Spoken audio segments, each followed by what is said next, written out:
তোমরা সবাই থাকতে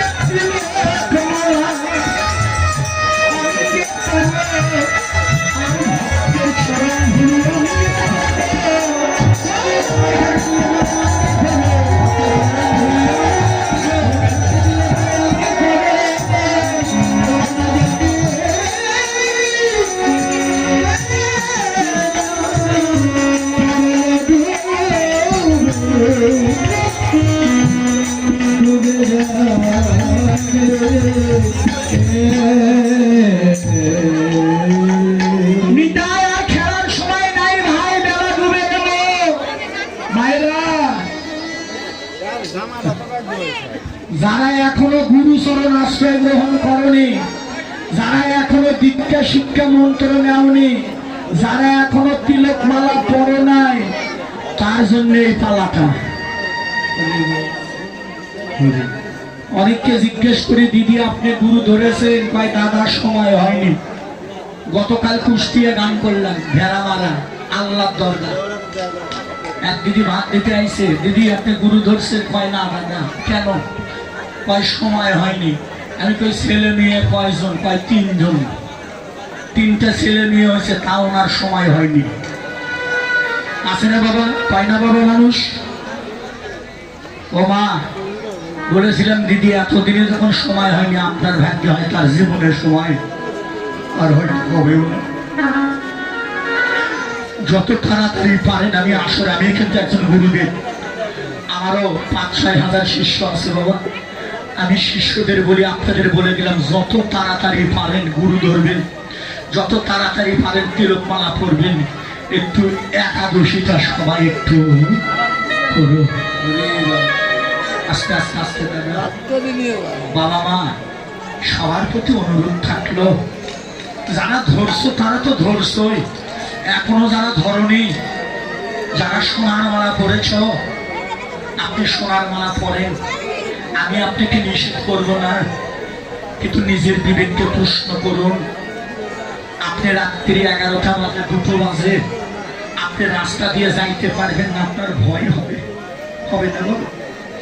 যদি চোখ ডাকাত ছিনতাইকারী দেখে, আপনার গলা থেকে সোনার মালাটা খুলে নেবে। সঠিক সময় যদি না পারে, ওদের কাছে অস্ত্র আছে, ওরা গলা কেটে আপনার সোনার মালা নিয়ে যাবে। যাবে না বাবা?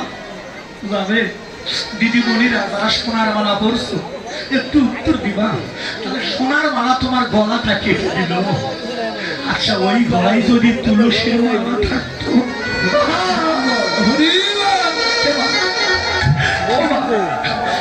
যদি তুলসীর মালা থাকতো, বাবাজিরা, সিয়ারের বাবারা, সব টাকাকে তুলসীর মালা নিবে? নিবে? নিবে না। তাহলে সোনার মালা তোমার গলাটা কেটে দিল, আর তুলসীর মালা তোমার গলাটা রক্ষা করলো। মা, যে আমার চিরদিনের সঙ্গের সাথী, এই বৃন্দা দেবী তুলসী, যারা থাকে বাবা গেটি বন্ধু, সবাই শ্মশানের পরে সমাধি হয়ে যায়, সবাই ফিরে আসে। সেদিন আমার এক কাকা মারা গেল বাবা, গনে গনে দেখি 250 জন বর। ওই আমি আবার শ্মশানে যাই না, গেলাম 250 জন। আমি কই কাকা, আপনার ভয় নেই, এতগুলো মানুষ শ্মশানে আছে, আপনার ভয় নেই? যখন কাকার সমাধি হয়ে গেল আমি সবার পিছনে পরে ফিরেছি, পিছনের দিকে চেয়ে দেখি ওই শ্মশানে আর কেউ নেই, সবাই চলে আসলো।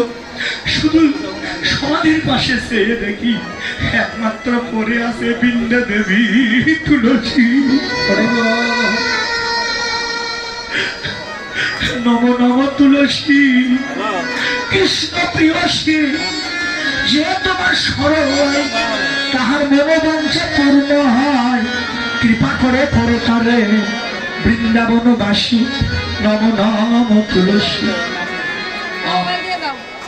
তবে একটা ছাড়পত্র করবো। অনেকে ভাববেন যে দাদা আমি তো চাকরি করি, হিন্দু মুসলমানের মধ্যে থাকি, তুলসীর মালা কেমন হয়, আপনার কথা ঠিক কি করে পড়বো, একটা ছাড়পত্র করে দিলাম। আমাদের মতো এমন 2 পেজ 3 পেজ যদি দিতে না পারেন একটু বড় করে রেখো, অভ্যাস হোক। যেদিন তোমার বিবেক জাগ করতে হবে সেদিন মালা তোমার এমনিতেই ছোট হয়ে যাবে। বাবা, এটা আমার সঙ্গের সাথী। ভারতে যাইতে চাইলে যেমন পাসপোর্ট ভিসার প্রয়োজন পড়ে, আমার সনাতন ধর্মে তিলক আর মালা এই 2টা আমাদের পাসপোর্ট আর ভিসা বাবা, এছাড়া যাওয়া যাবে না। অনেকে আছে বাবা ইসলাম ধর্ম না, ওনারাও অনেকে মানে। আমাদের সনাতন ধর্মে বাবা কিছু মানুষ আছে তারা আবার তিলক মালা মানে না, পরে না, তাই বেশ করে কি হবে, যাই যা পারো করো। আরে বাবা বেশ করে কি হবে, কে বেশের দাম নাই, বেশের দাম নাই। আমি এখন একটা কথা জিজ্ঞেস করবো, বাবারা না, একটু যারা সোনার মালা পরছো তারা একটু দয়া করে উত্তর দিবা মায়েরা। আচ্ছা রাবণ, রাবণ আজকের আলোচনাগুলো খুব গভীর বাবা। ওই উত্তর গোষ্ঠ গান আপনারা সারাদিন শুনছেন, ও যা তাই ওই একই ক্যাসেট, সারা জন্ম ওটাই মাঝে যে জায়গা যাই ওই একই কথা 14 বার ঘুরে ঘুরে। আর আমার কথা হলো নতুন তত্ত্ব, নতুন আলোচনা, যাতে আমার ভক্তরা ফটো এসে দাঁড়ায় নাকি বাবা। ওই এক কথা বহুদিন শুনছেন, ওই এক কেসে তার সারা জন্ম বাজে লাভ নাই, একটু নিত্য নতুন কিছু। এই জন্য শাস্ত্র অধ্যয়ন বাবা, বেশি করে বই পড়বে, বেশি করে শাস্ত্র অধ্যয়ন করবে। আচ্ছা আপনারা বলবেন, আপনারা যারা কন যে তিলক মালার দরকার নাই, বেশের কোনো দাম নাই, তাদের কাছে আমি একটু জিজ্ঞেস করি, দয়া করে বলবেন রাবণ, রাবণ যেদিন সীতা দেবীরে চুরি করতে যায়, রাবণ সেদিন কোন বেশে গিয়েছিল নাকি বাবা? একবারে নগদ, বাকি না। আজকের আলোচনা হবে সব নগদ, বাকির কোনো কারবার নাই, কি কন নাকি বাবা? রাবণ যেদিন, এটা তো মানবেন, আমি পাগলা মানুষ, আমার কথা মানবেন না আমি জানি। দলিল শাস্ত্র তার ফেলতে পারবেন না, রামায়ণ তার ফেলতে পারবেন না। রাবণ যেদিন সীতারে চুরি করতে যায়, মাত্র তো পড়াশোনা করিস, তোমার রাবণ সেদিন কোন বেশে গিয়েছে? ডাকাত বেশে। ডাকাত বেশে গেছে। এ ভাই তুমি যারা আমার সাথে কীর্তনে আসো না, খালি বেকাল বা খালি গন্ডগোল পাকা। রাবণ বলে ডাকাতের বেশে গেছে, ডাকাতের বেশে গেছে, কোন বেশে? বৈষ্ণব বেশে, সাধুর বেশে, ভিক্ষাং দেহি, ভিক্ষাং দেহি, ভিক্ষাং দেহি। বাবা সীতা দাঁড়াইছে, বাবা ভিক্ষা নেই।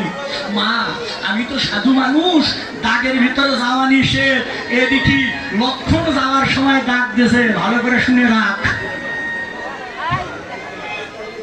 এরই নাম কীর্তন। তত্ত্বটা কোন জায়গায় লুকিয়ে আছে, লক্ষণ কিন্তু দাগ দিয়ে গেছে। মা সাবধান, তুমি যেন দাগ পার না হও।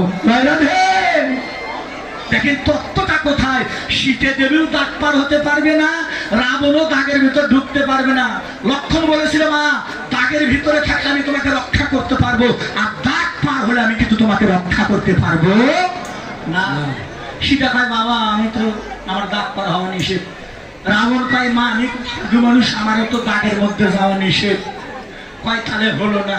রাবণ কাঁদে আর যায়, 3 দিন থেকে অনাহারি, আজকে অনাহার, মারাই যাব, কাঁদে আর যায়। সীতা মনে মনে কয় ঠাকুর না জানি কোন অপরাধে বনবাসী, আজকে এত বড় বৈষ্ণবকে যদি ফিরে দেই, আমার যদি কোন অপরাধ হয়। সেদিন সীতা দেবী বলেছিল বাবা সাধু বাবা, সাধু বাবা আপনি দাঁড়ান, আমি দাগ পার হব। তখন সীতা দেবী, রাবণ দাঁড়াইলো, সীতা দেবী যখনই দাগ পার হইলেন, রাবণ তাকে ধরে নিয়ে চলে গেল।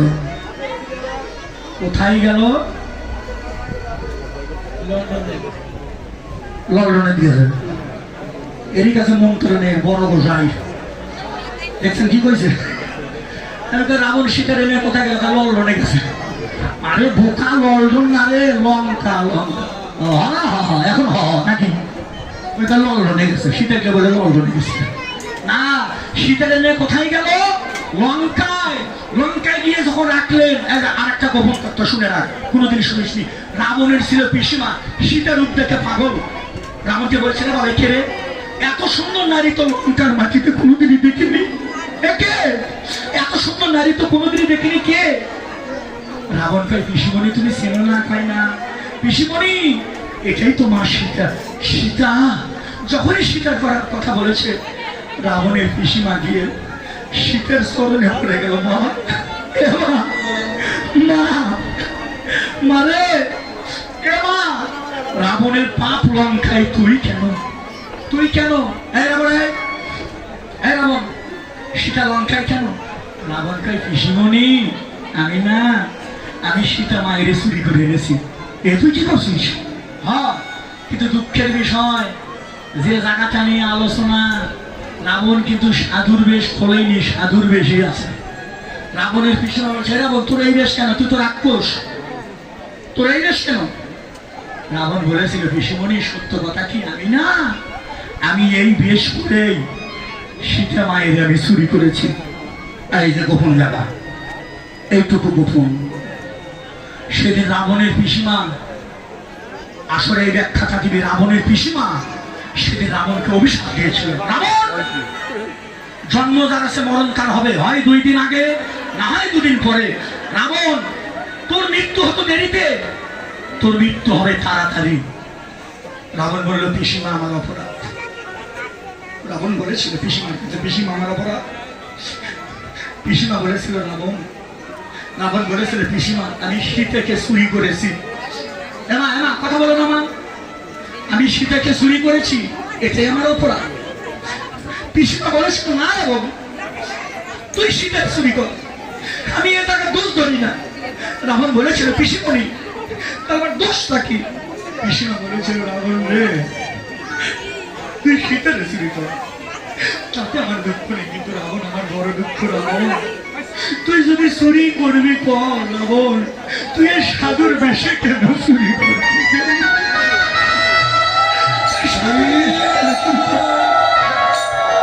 তুই সাধুর বেশে কেন চুরি করবি?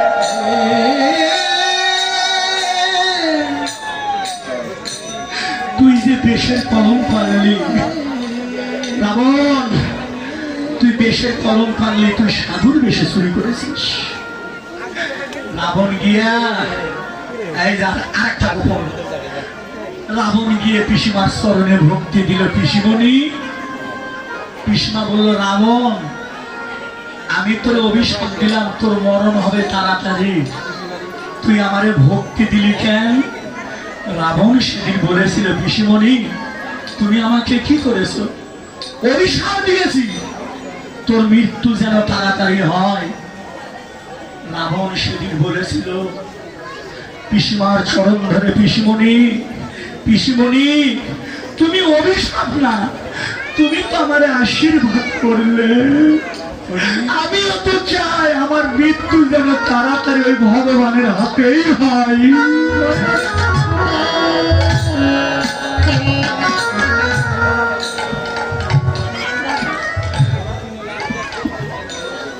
আমার মেয়ের বয়সে যারা আছো, যারা পড়াশোনা করো, তোমরাও শুনে রাখো, সারা পৃথিবীর মানুষ জানে রাবণের মতো শয়তান, রাবণের মতো দুষ্ট, রাবণের মতো পাপী, রাবণের মতো পাষাণ্ড কেউ নাই। আজকে উত্তর গোষ্ঠ আসলে ব্যাখ্যা করে গেলাম, স্বর্গ, মর্ত, পাতাল, ত্রিভুবনের মধ্যে রাবণের চাইতে এত বড় ভক্ত কেউ ছিল না।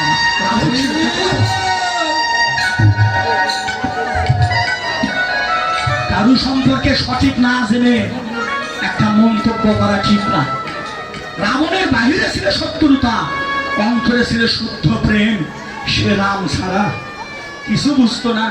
যেদিন লঙ্কায় সীতাকে রেখেছিলেন, রাবণের স্ত্রীর নাম কি ছিল? এগুলো জানতে হবে। রাবণ বিয়ে করেছিল কয়টা? খালি তো পালা শোনে না, দৌড়ে চলে যান। এগুলো তত্ত্ব জানতে হবে। রাবণ বিয়ে করেছিল কয়টা? রাবণ বিয়ে করেছিল? রাবণ বিয়ে করেনি না, সাধু মানুষ বিয়ে করে না। চুপ করে থাকো, রেজাল্ট করো না। রাবণ বিবাহ করেছিলেন, শুনে রাখো মা, রাবণ বিবাহ করেছিলেন 10,000। হা করে উঠবে। 10,000 বিয়ে করেছিলেন। তার সন্তান কত ছিল? 1 লক্ষ।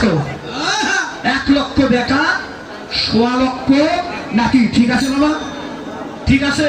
তার মধ্যে বেশি ভালোবাসতো কারে? মন্দারদড়িরে। মন্দারদড়িরে বেশি ভালোবাসতো বাবা জগন্নাথ। তুই তো আমার ছেলে, তোর কাছে কয়ে রাখলাম, মন্দারদড়ি কিন্তু একটা স্তন ছিল, আর একটা স্তন ছিল না। যে একটা স্তনে মন্দারদড়ি জন্ম নিল, আর একটা স্তন কি করছিল? কথাটা থাকলো। যতগুলো বাংলাদেশের কীর্তন আছে সবার কাছে একটু শুনে নিবি যে মন্দারদড়ি আর একটা স্তন কি করছিল। আপনাকে তো 2টা করে স্তন, আর মন্দারদড়ি একটা স্তন ছিল। সবগুলো টাকা তোমায়, গানগুলো তোমায়।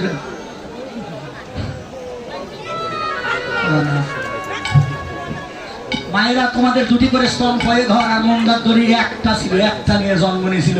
তাহলে সবার তো 2টা করে থাকে, আর একটা হলো কেন? তারা আর একটা কি করছিল? দেখো বেশ ভাই, মন্দারদড়ি সামান্য ভক্ত না, মন্দারদড়ি অনেক বড় ভক্ত ছিল। মন্দারদড়ি বলেছিল 1 লক্ষ বেটা, 100 লক্ষ নাতি। প্রভু রাখবে না বংশে দিতে বাকি, এখনো সময় আছে।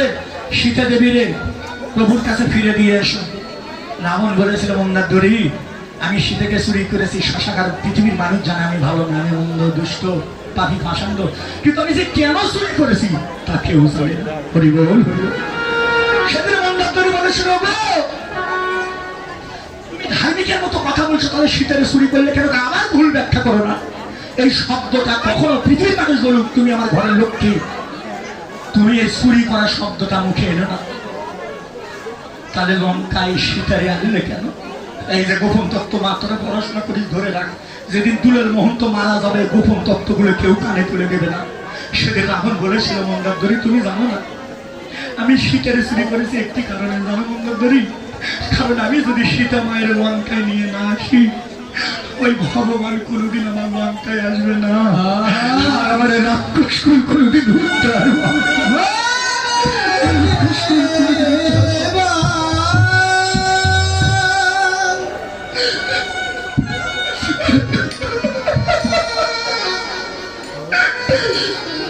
মন্দারদড়ি বলেছিল, এতদিন ভেবেছিল আমার স্বামীর মতো দুষ্ট মানুষ জগতে কেউ নাই। আজকে রাবণের মুখে এই কথা শুনে মন্দারদড়ি বলেছিল, আমি ভেবেছিলাম কোন জন্মে যেন তোমার মতো স্বামী না পাই। আজকে বুঝলাম তুমি আমার প্রভুর এত ভালোবাসো। মন্দারদড়ি সেদিন 2 চোখের জল ছেড়ে রাবণকে বক্ষণে বলেছিল, গো ভগবানের কাছে প্রার্থনা করি প্রতিটি জন্মে আমি যেন তোমার মতো স্বামী পাই।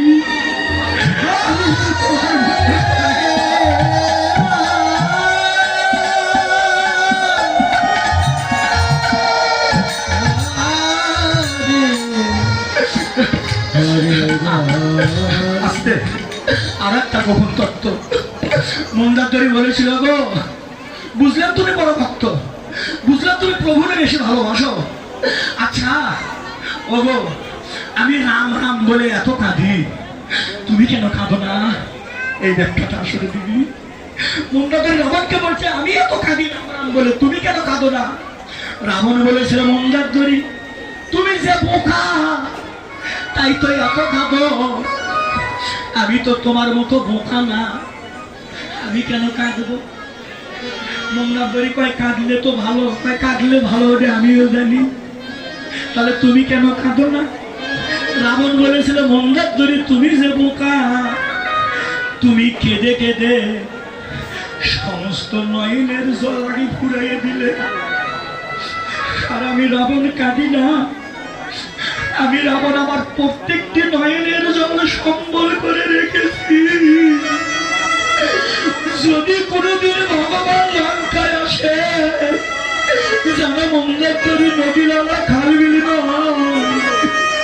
আমি আমি আমার মাইনে যাবে প্রভুর সদা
নদীলালা খালে বিলের জলে ভগবানের চরণ ধোয়ানো হয় না।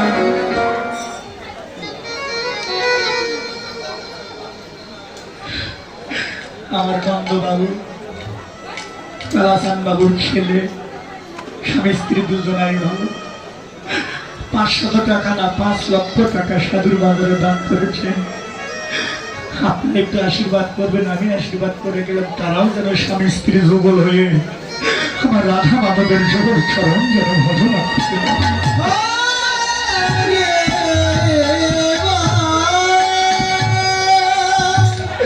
দিদিমণিরা এখানে প্রমাণ, রাবণ যদি সাধুর বেশ না ধরত তাহলে কি সীতা দেবীরে চুরি করতে পারত? বলো মা, পারত? পারত? আস্তে কেউ যাবা না মা, মিলনটা না ওখানে কেউ যাবা না। আর মিলন না করে তুই যারা আগে যাওয়া যাও, আশীর্বাদ করবো বাড়ির যা যান ঝগড়া মাঝে যাওয়ার সাথে।